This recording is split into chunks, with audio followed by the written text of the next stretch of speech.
Professor, o movimento é vida. Não basta apenas aplicar tudo que se estuda. É necessário aprender na prática, em avaliar e adaptar para cada pessoa a sua necessidade barra realidade. Como o profissional pode despertar os olhares para não fazer as mesmas manipulações e técnicas que se tem como base para todo e qualquer público? Perfeito. Olha, a primeira coisa é entender das variáveis que envolvam o treinamento. Se a gente for contar de uma maneira bem superficial, tanto no treinamento de endurance, chamado cardiorrespiratório ou aeróbio aí, e no treinamento de força, utilizando a musculação, tendo maior contribuição anaeróbia lática, nós temos aí, no mínimo, durante o treinamento, durante a sessão, de 15 a 20 variáveis que podem ser manipuladas, né? Tudo isso faz parte do que a gente chama de dose de treinamento.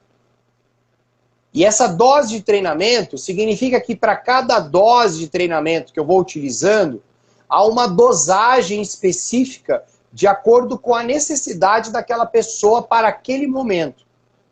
Então, o que a gente percebeu claramente, pegando um exemplo bem prático aí, que eu tenho acompanhado. Caiu na graça 2 cenários, né? O cenário do volume de treinamento para hipertrofia muscular e o cenário aí do treinamento com peso corporal, principalmente nos trabalhos excêntricos, que eu tenho acompanhado bastante aí em rede social. E aí surge no meio nosso que o volume de treinamento, por ser uma relação de trabalho realizado, que envolve qualidade e quantidade desse trabalho muscular realizado, gerou uma hipótese que quanto maior volume de treinamento, maior relação da hipertrofia muscular. Eu falei, muito bem. Baseado em quê? Baseado que tem maior estresse aí para o indivíduo e o sujeito vai ter uma adaptação crônica mais eficiente para a hipertrofia. Falei, legal. Então pensa da seguinte forma. Pega um volume de treinamento aí, que a gente vê muito no dia a dia de uma academia, e o que a gente vê no universo de um bodybuilder. Eu vou pensar em quadríceps. O quadríceps de um bodybuilder numa fase aí de off-season, né, quando ele está comendo muita coisa, está com muita energia, ele chega a fazer na semana de 70 até 120, 130 séries aí para o quadríceps, né? Então ele tem uma média aí, se a gente for pensar, de 60 a 75 séries. É um altíssimo volume de treinamento para o quadríceps. Altíssimo volume. Mas quando você vai para a prática de uma academia, de pessoas que não são atletas de alto rendimento, de uma cultura europeia ou dos Estados Unidos, e eu vou explicar por que disso, você vai contabilizar a série do seu João. Só que o seu João é um cara de 52 anos que é dono de um mercadinho, lá na periferia de São Paulo, que ele dorme 3 horas por dia e se mata para pagar as contas, né? E o seu João ainda é diabético aí, dependente de insulina. E ele também tem o quê? Hipertensão arterial e toma beta-bloqueador. E aí você vai olhar o volume de treinamento do quadríceps que colocaram para o seu João.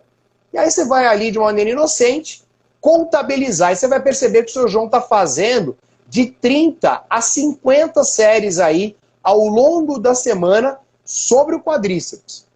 Aí você fala, pô, Léo, e aí? Aí que é um problema muito sério, né? Por quê? Porque as pessoas pegam o pé da letra, o que vive num mundo, né, do mundo de atletas de alto rendimento, no qual o contexto é muito diferente.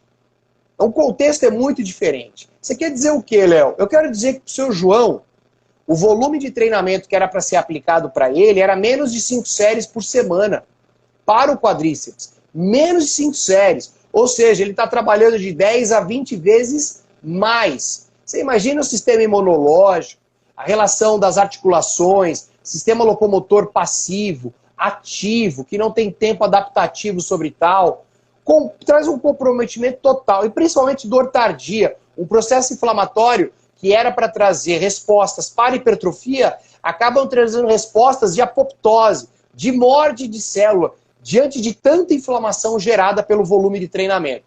É isso que eu estou falando. As pessoas precisam conhecer um pouquinho mais das variáveis de treinamento para poder, de fato, entender o que é a dose e qual a dosagem que vai aplicar para esse sujeito. E a gente não tem feito muito isso.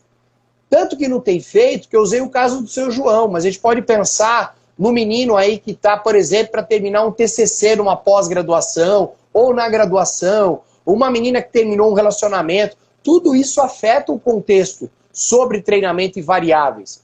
Então eu acho que partindo disso, a gente percebe que não é tão simplista prescrever treinamento. Não é tão simplista ter um programa de treinamento. É por isso que o profissional de educação física, ele tem que estudar. Não tem jeito. Ou ele pede para sair. Ou ele estuda, ou ele pede para sair. Não tem meio termo. Porque a gente não sabe o quanto fez de mal, literalmente, para a saúde biológica do sujeito. E quantas prescrições potencializaram uma precocidade de uma mortalidade que não era para ser agora. Era lá na frente. E devido a não ter esse entendimento que treinamento é dose e que pode ser um veneno como pode ser um antídoto, as pessoas ainda vão continuar fazendo o que acham.